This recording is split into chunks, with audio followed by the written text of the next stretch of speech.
Well, hi everybody. Uh, Coming back again. I want to thank all for all the replies I got.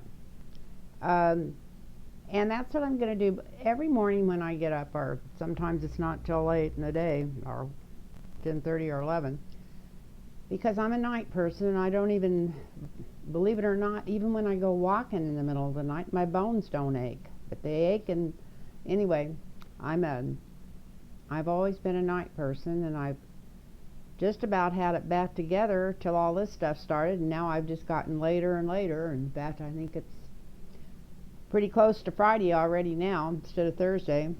And I got up and wrote notes when I first got up this morning about 10:30, because start doing stuff around the house, and my guides just won't leave me alone. They always just come to me and bring up something, usually from my past, that has something to do with what's going on now politically, and then I have the coolest thoughts, but I usually don't write them down. So just recently I've been writing them down. And this morning I was thinking about the news medias. Well, actually, I was thinking about the first time. I was born in 42, so I was like a World War II, right after the world growing up person. I didn't even think of it as that, because by the time I got old enough to remember, I can still remember we had a refrigerator that the Iceman came till I was, I don't know how old, a few years after I could remember what was going on. And I remember I was 12 years old when we got our first TV, even though we only had one TV channel. But in fact, things were so bad at that time, it was like 50 miles from where I grew up to where the TV station was, but they were so bored for people to go on that I'd be over there one week singing with the church choir, and I'd be over there the next week twirling my baton with the baton twirlers, and this is what they were putting on TV on Sunday afternoons. That's how boring it was to children. And then I'd be over there. One time I know I was taking tap dancing for a couple of years, and one time the tap dancing class went over there and did a 30-minute recital with singing in the rain and the umbrellas and everything. So I remember doing all that stuff, and it was so when I look back now, it was so boring. And I'm not saying because I was doing it, but all the TV, every Sunday they'd have a choir from a different church, but it was just that's how our media was at that time. We didn't call it media; we called it TV, television. Uh, but I can remember when I was really, obviously interested in how things worked, or I wouldn't have remembered paying attention, because like I said, and my mom wasn't like no big political person. She just walked around giving her opinion, and among her friends, she didn't even go out of her own little circle, which were actually uh, what they used to call fruit tramps, lettuce people.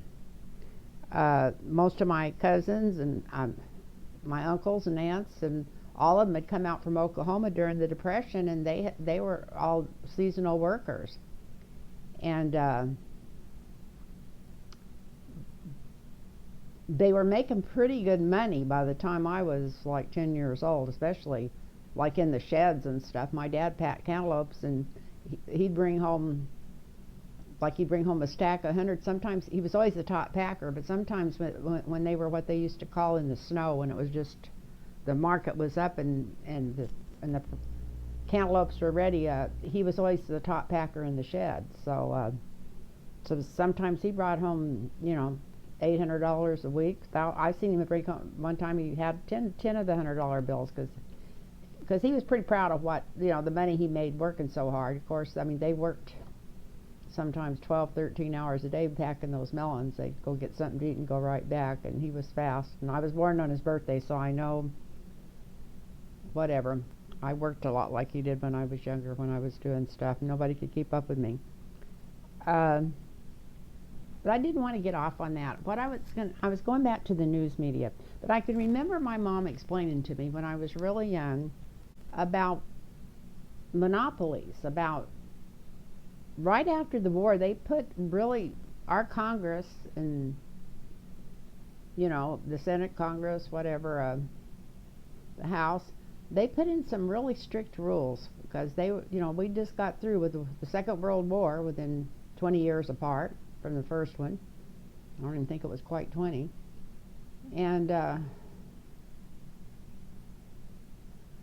they knew, even at that time, that if we wanted to have democracy, that it would be gone if like one big corporation or one big group or whatever got a hold of our news media. So all the time I was growing up, during the 50s and 60s, I was already grown by the time I was, 60, or at least I thought I was. But I was already married and had a baby, so I thought I was grown up. But they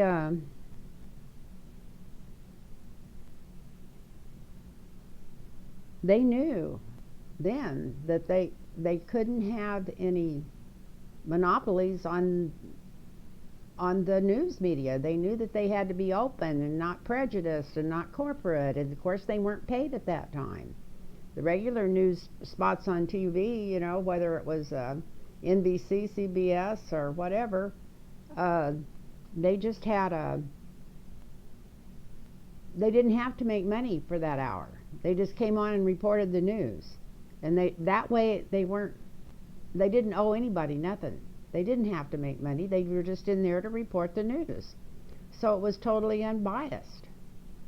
And it was usually never political. It was just the news that was going on and what was really going on. And there was no reason to make it political. And even if maybe one of those might have been a little turned, or whoever was, a little bit in one direction or the other, it wasn't going to happen all over, because it wasn't a game to see the corporations running the news companies and telling them what they had to put out there, and backed by all big pharma and all big oil companies buying all the ads on it. It was real news, and it was really a variation of news. But anyway, but I can remember her explaining that to me, that it was just that if they ever had where big corporations and stuff could get control of it, that our democracy was just almost down the tubes. So that's food for thought, because that's kind of what's happened. And democracy's gone because there's no truth coming from power. There's just power going through the media and twisting the truth however they want it. And I'm not saying that I'm not picking on these corporate news bills, or like MSNBC and CNN, although I will pick on Fox. Well, they always say they're not a news channel. They call themselves news, but they explain they're just entertainment, which is, if you want to be entertained in the outer limits, I guess that's a good place to go. But anyway,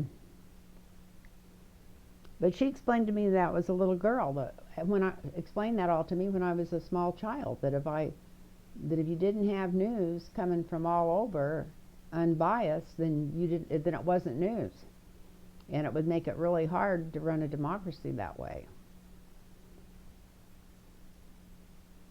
And I can remember in the 70s, 69, 70, either 70 and mid 80s is when they had a fit and broke the telephone company up, which was great because it made everybody's bills cheaper. But AT&T was the only telephone company they were, and they just had a fit because it was a monopoly. Which was true. It was a monopoly, and up until that time, if you wanted to call back east and talk long distance to somebody on the phone, if you talked for more than 5 minutes, it was $5, $6, $10 just for one long distance phone call. So by busting up that monopoly, it really helped. But now it's back to where all the telephone companies all are owned by, you know, the 1% and whatever. It's all back to how it was, but that's why they could charge as much as they want to for their phone bill every month and for your internet connections and all that kind of stuff. But I just thought it was interesting because she told me all this stuff when I was a little girl, and I didn't understand what she was talking about, but I never thought I'd live long enough to see it happen because they were so strict about that in Congress. Anytime somebody even got close to getting any kind of monopoly or anything, they went in and broke it right up. They did that for years until I guess enough money went across the palms that they thought, oh, we don't need to do that anymore. But anyway, that was one thing that I wanted to talk about just a minute before I read these cards. And but that's one reason the internet's so important. In fact, I never realized how important it was until I got a streaming TV. And then I got my iPad too, but I had never really watched the internet before because I wasn't, well, you can tell I'm not a big computer person, or I'd have a website and have some stuff down, some links at the bottom and stuff, but I don't even know how to do that. But in the last 3.5 years, my high deals have really changed on our ideas have really changed on politics. But it's really funny because some of these people I would watched a little bit of 20 years ago, and I really liked most of what they said, but the minute they'd say something I didn't like, I'd just turn it off or whatever, you know, instead of realize that you can't throw the baby out with the bathwater. And that when you're hearing anything that pertains to learning or what's going on, whether it's philosophy, whether it's news or religion or whatever, you need to separate the chaff from the wheat and then take in what you need to take in and throw the rest away, because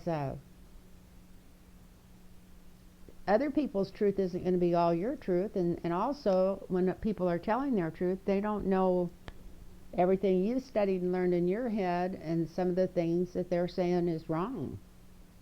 But a lot of times they'll be saying a lot of things that are right, but because we all chose up teens about 11 or 12 years ago between blue and red, I just didn't want to listen to it.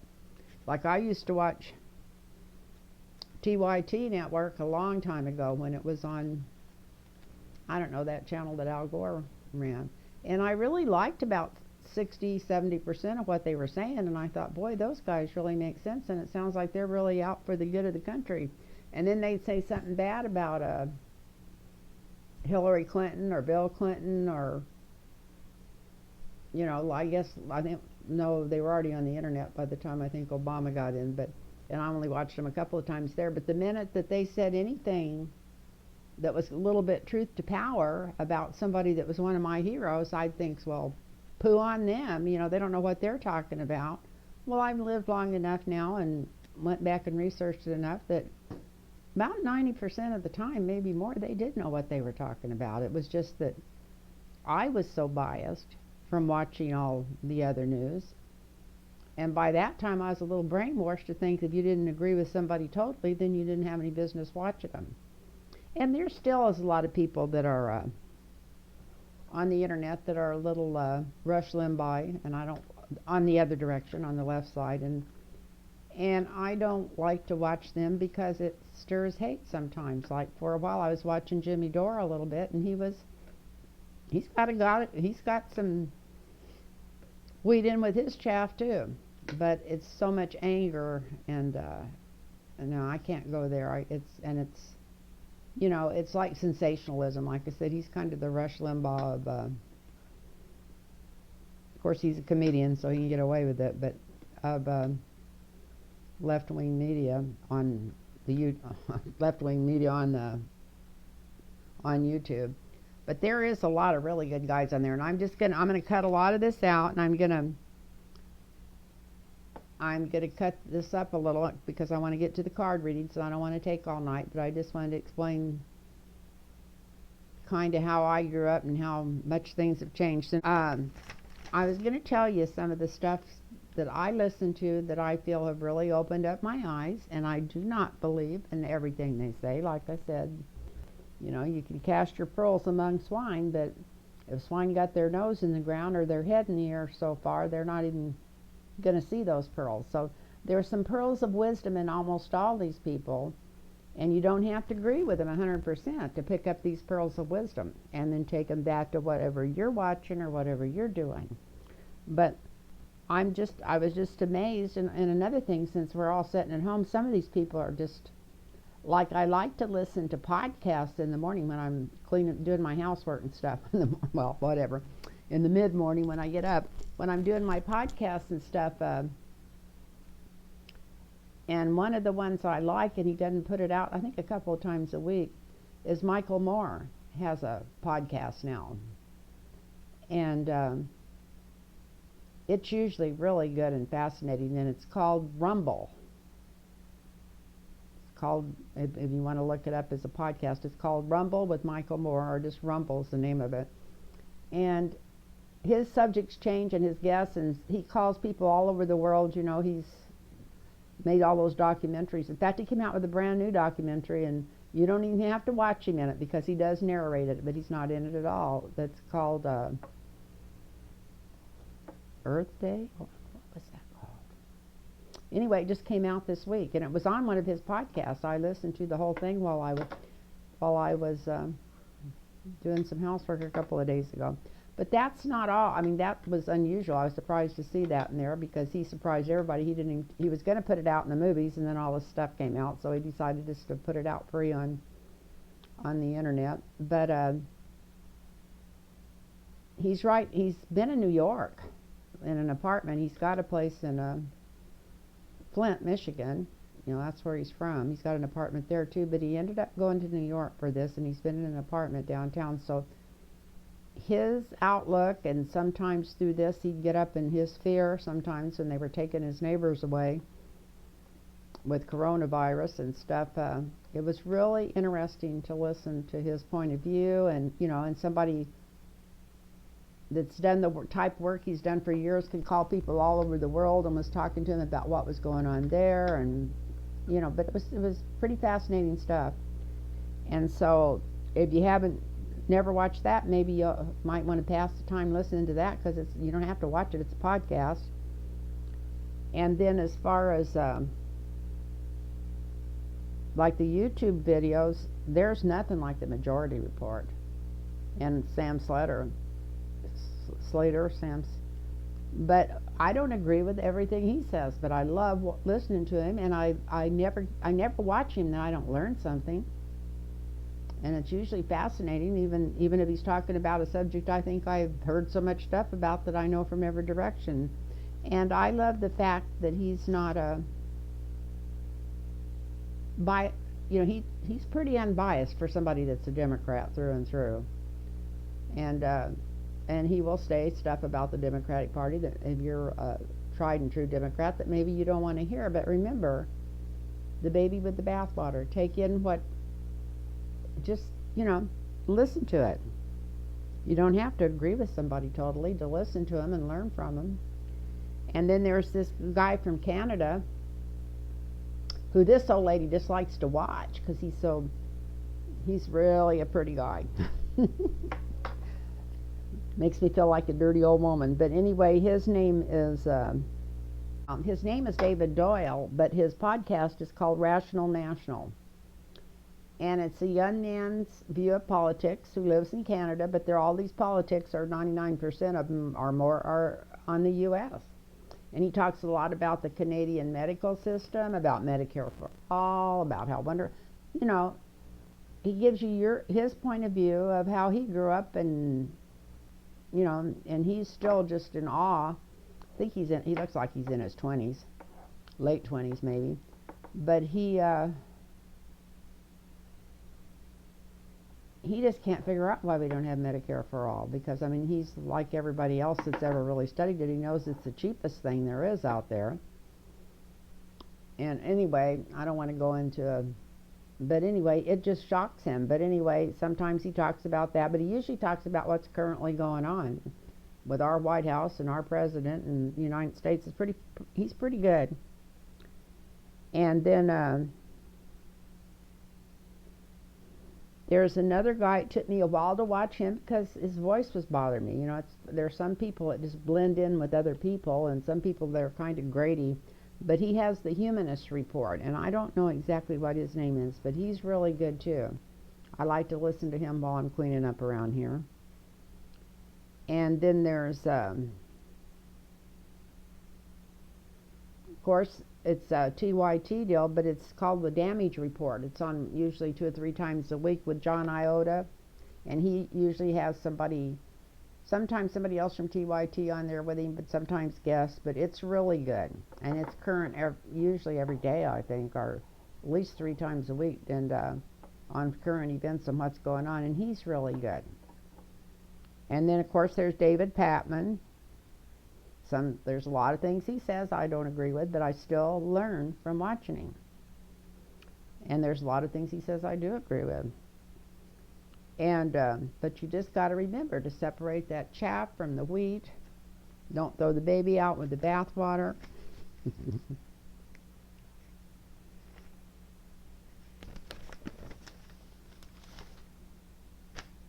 And remember that you can get all the pearls you want to thrown at you, and if you're just going to have your nose in the ground rooting, and I'm talking about me, not talking about you, at what you know or what you think you know, then it's hard to learn. So maybe that's why Jesus said, don't cast your pearls among swine, because people need to wake up and pay attention. They say that people get the government they deserve. And I hatched that over, and I hashed it back, and I thought, do we really deserve these guys? And I thought, yeah, probably from becoming complacent, from just not really paying enough attention, or taking a deep look at what's going on. But at the same time, it's because the 2% had the rest of us working so hard and our noses to the grindstone that we don't have much time to look into this stuff. But maybe that's something else that had come out of this that's good, besides people that get a deeper look. Like, if everybody was at work every day, they wouldn't be able to hear the president make an ass out of himself every day on TV. So that's probably a good thing. And then, the earth is breathing it's running its fever and causing this virus just to get us off of its bat because we're killing it. So it's what a fever does to the body. It's kind of what's coming forward to just give it a breath. So it's getting to breathe a little bit and get a little bit of the stuff out of the atmosphere while this is going on. And then a lot of people are getting to spend precious time with their families that they would have never, ever got to. I'm not one of them. Like I said, I've been isolated because the only family I have here both work medical. But anyway, I don't want to bore anybody anymore. But I did turn on the news today. I hadn't been watching news at all. Well, I'd got through almost 3 days, but I was listening to some of the podcasts, but I hadn't watched any corporate news or watched, that stupid Trump.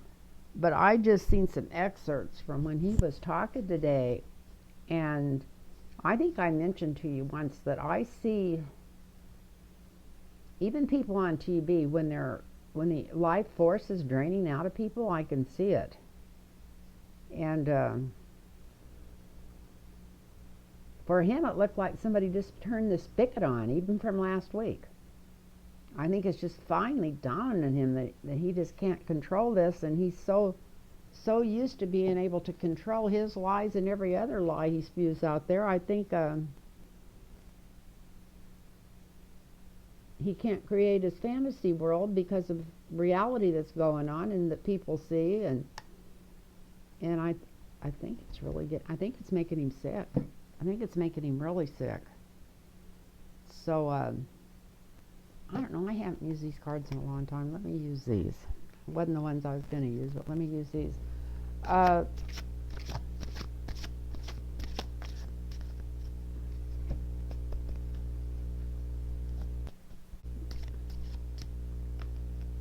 Well, maybe I will do a regular long reading. Sit here and talk to myself long enough. I could have been done with it.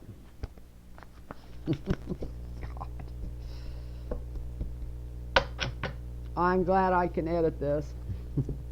So you guys don't have to listen to me sit here and talk to myself all night. Anyway, let's do one.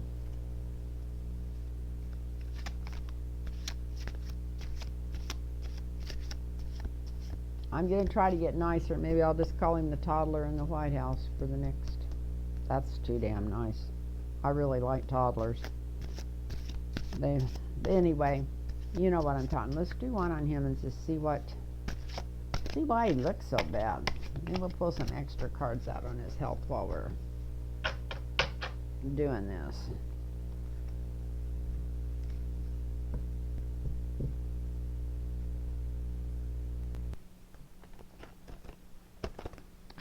I got a new set of cards because I thought it'd be easier to shuffle, but I don't know.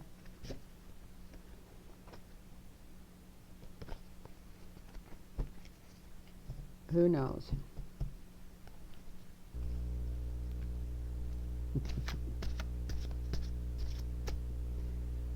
Anyway, I want to thank everybody for all the wonderful comments you sent me, and that's what I'm going to do. I'm just going to talk about things that come into my mind, things from my experience over the years.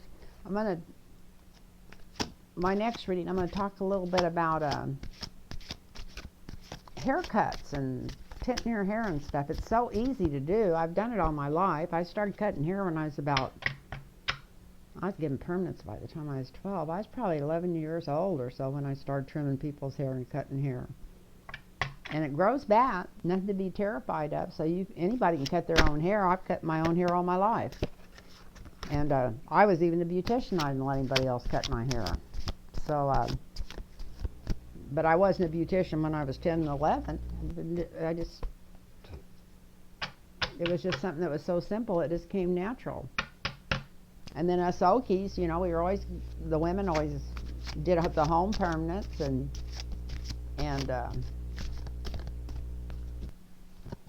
and then I was older they didn't have the stuff you could just go buy at the drugstore when I was a real small girl to color your hair. But by the time I was into my teens, you could bleach your hair and stuff. But that's not hard to do either. Color your hair is so simple. It's just like takes 30 minutes longer than washing it.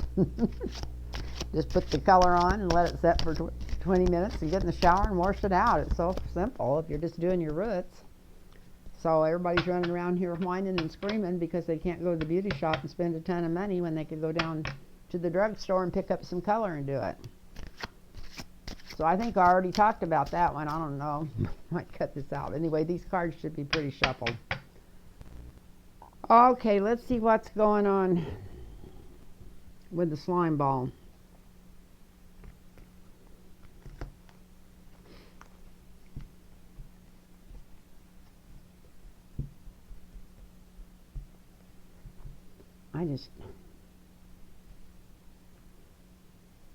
Okay. Almost afraid to even touch the cards when I read for him. Let's see what's on the bottom.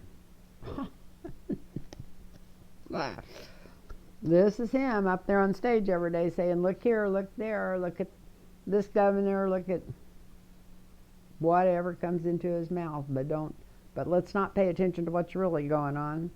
This is illusion delusion.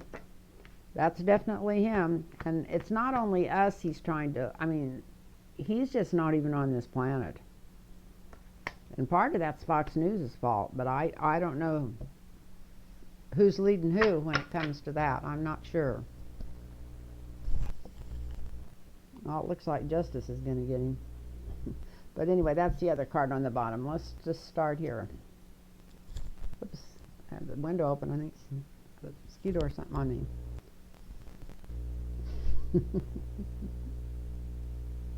Well, he thinks that he is just working so hard. This is funny. He thinks he's just working like a dog for the country and not getting any appreciation. Oh, that lazy little, not putting his folks down. That lazy little asshole.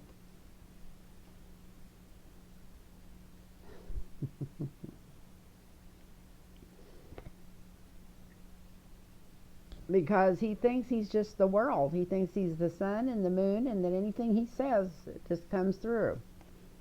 And he's just working so hard to change reality, and it's not changing for him. Because you've never been able to change reality. It's just his reality's always changed, and everybody that was around him's always just had their nose so far up his ass that they didn't, they never contradicted him on them, as long as they wanted their paycheck coming in, and now their power not pounced on.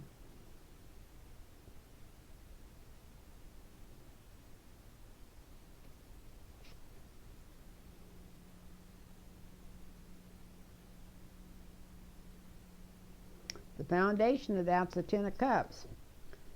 That's the Republican people. He thinks he's doing this to make his base loving, to make his base understanding. He doesn't realize what a imbecile he is. He just thinks he can, the more he talks, the more they're going to love him or something. I don't know what in the hell he's thinking. I don't think anybody knows what he's thinking. But they do know. You can watch him and see what motivates him. But that's his, the foundation of what's going on now. He thinks that he can, literally thinks he can talk his way out of this, even with people dying all over.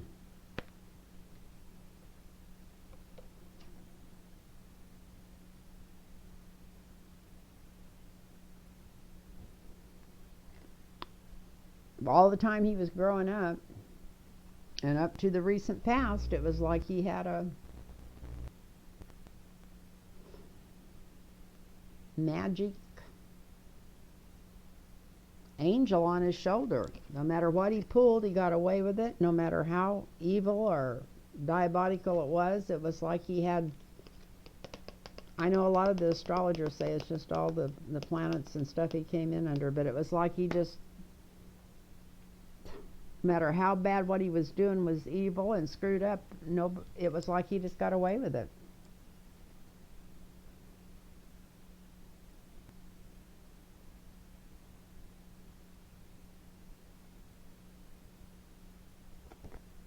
But what's going on now is everybody would just like to run him out of town. Got the Chariot here.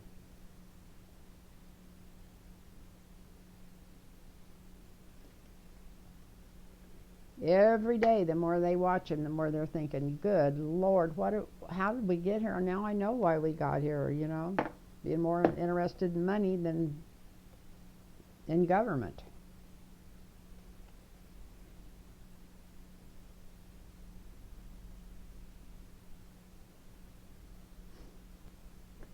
And this is the immediate future, and something's going to come out on him. Something's getting, I know I say this almost every time I read, but something's coming out where he's been robbing Peter to pay Paul. And this is maybe something, I just feel like it's been going on a long time. And it's something he's been doing a long time, and his family. And I think it's coming out. It's going to get exposed. It's just coming out.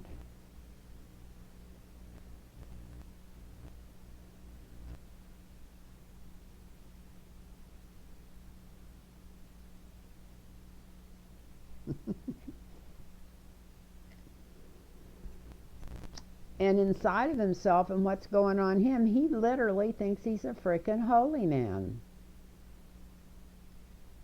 He literally thinks,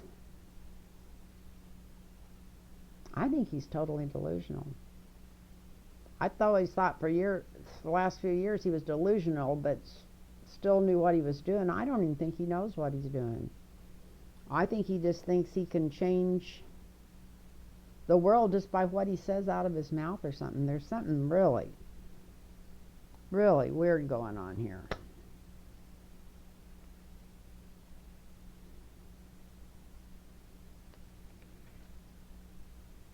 This is the Nine of Cups. This is the Madonna.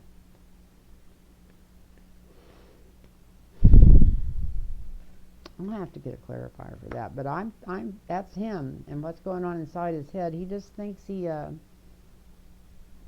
God.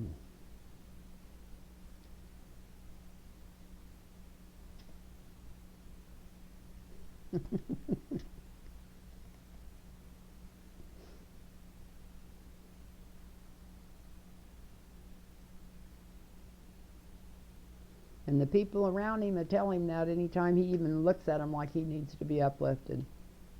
Tell him that, oh, that's a monkey or what in the hell it is. They're jumping over the man's shoulder.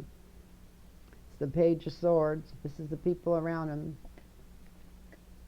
Got the swords. They're real evildoers, and they don't really give a flip what he's saying or what he's doing, as long as they can get their share and push this agenda that they want to push.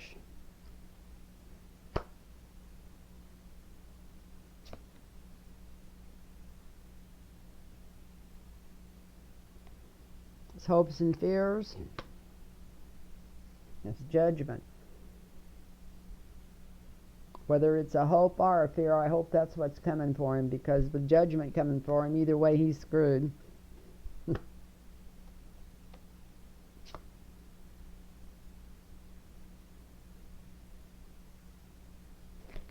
And the outcome is the Nine of Swords. That is not good.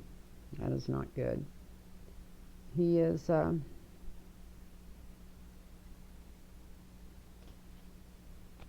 worried, really worried about something that's got to do with this card here. It's got to do with them, all the cheating and stuff that's been going on. And I can't believe, let me pull a couple more cards here. You see Angel of Truth is coming out. Six of Wands, victory. Hopefully for the same people. I always think of these three guys coming in from victory as good people.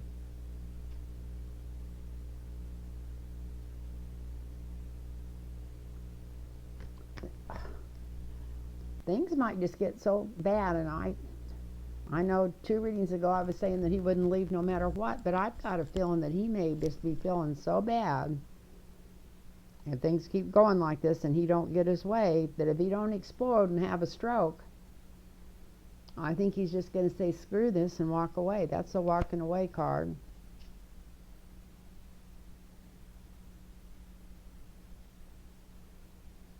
Maybe he'll get an offer to start his own news media. Who knows? Here's the offer. So I thought I was going to find something out from this, and I don't know if I found that much out, but that's what the cards are saying about him tonight. And I wish I could think of something else to read on. Wish I could tell you that I thought this virus was going away right away, but it's not. And we're just going to have to get inventive on how to keep ourselves busy and happy and learning things, and realize that this too shall pass, and that everything,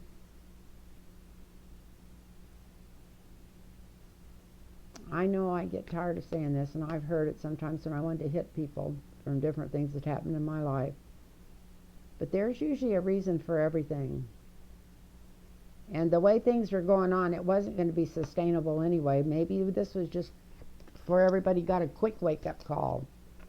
And by it being quick, maybe it won't hurt us as bad in the long run.